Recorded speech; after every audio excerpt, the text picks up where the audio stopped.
Seth Rollins has shot hard on CM Punk. WWE have spoiled a major SmackDown return, and we've got the real reason WWE are cutting back on house shows. Stay tuned for the news. So in an interview that has just dropped in the last hour or so, Seth Rollins has got some choice words for one CM Punk, talking away on Sports Illustrated Media podcast. He did. He said, he said some really bad things about me, talked down about me for years and the company for years. I'm talking some really bad stuff. Call me a bootlicker and crap like that. You don't know me. You don't know what I stand for. I'm a loyal person and I feel pretty insulted by a lot of the ways he treated me, treated the place I work for, and treated friends that I worked with. I don't need to get into any of this stuff with Colt Cabana. If you want to look at that kind of stuff, that's out there. Just the way he treated people.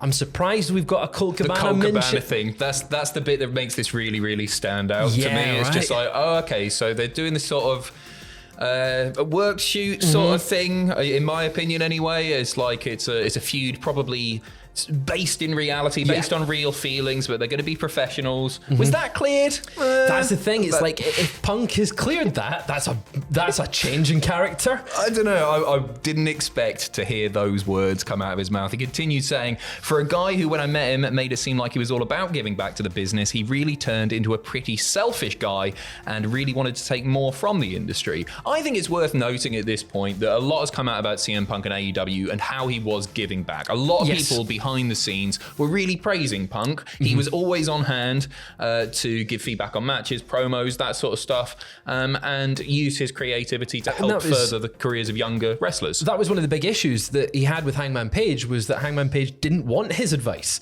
So the fact that he was, as you said, willing to go and do that and give back from what his knowledge and his perspective is, I think that's an unfair assessment to say that he's incredibly selfish in that sense. With all this stuff, right, it's sort of grain of salt.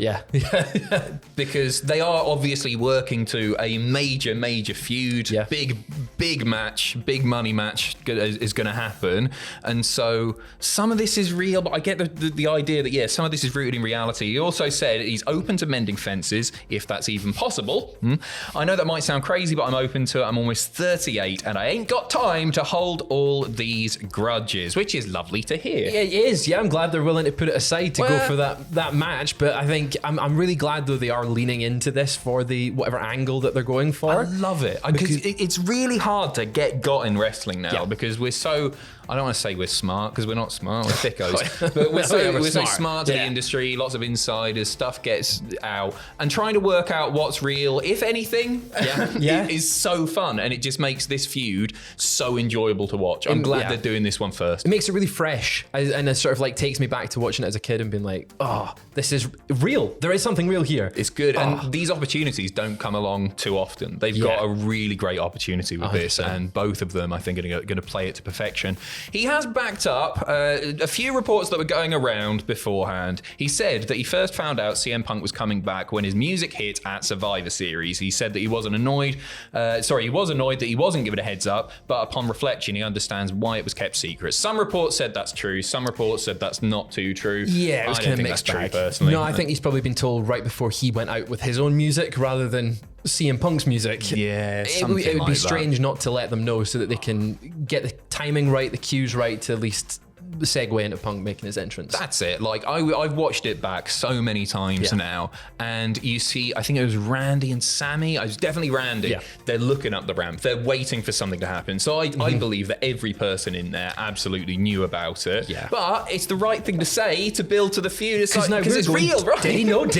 What happened? It does add to the speculation and make it more exciting. It's for sure. so fun. I'm really, really enjoying it. I can't wait to see where it goes. SmackDown tonight, big tribute to the Troops special. WWE have spoiled a return again after spoiling it a few weeks ago, and then that person didn't actually return. He will be there tonight because he's actually proper on the graphic. Yesterday, WWE.com sharing a graphic to promote tribute to the Troops, which is tonight, as I say, and the talent featured on the graphic to the right of Io Sky. Right behind her is AJ Styles. The gay community. Yes, great to see him. I love AJ. And it's weird because we talk about AJ and like there's nothing I want to see him do anymore. There's no like bucket list stuff. I just want to see AJ. I love him. Yeah, AJ Styles versus CM Punk's match that I want. Going back onto the first discussion there. That's true. They're both going to be on SmackDown tonight. CM Punk going to be there, but I think AJ Styles just needs to get back into the swing of things. We've not seen him in what feels like so long. It's been for ages, isn't it? It's been a few months since he's been out of action, and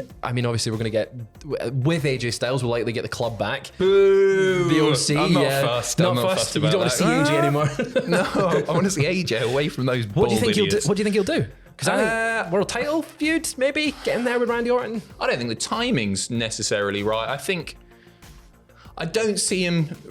I think he'll reach that sort of upper tier once again, but the timing is all wrong to insert him into that. Maybe like a number one contenders match here or there, but I don't see him having a world title match because I think it's all set. I think it's all set. It feels all set, right? Randy Orton maybe at the Rumble, but it was Solo and Jimmy that took him out of action. So we've got like maybe a ready-made feud to go in there. Randy Orton and LA Knight are taking on the Bloodline tonight, so maybe we'll see him get involved. I guess it depends on Roman's availability for the upcoming pay-per-views as well. Maybe they could do something at Elimination Chamber just as a sort of stopgap feud, just to fill something there. I just want to see AJ back in action. Yeah, really. I'm really looking forward to seeing him back. Tonight, hopefully, unless they've messed up again, a top WWE star set to take some time off, according to the Wrestling Observer. And unfortunately, it looks like Sami Zayn is going to be away from our screens for a little bit. It looked like they were doing an injury angle with Drew McIntyre and Sami Zayn when McIntyre, stomped on his bad knee.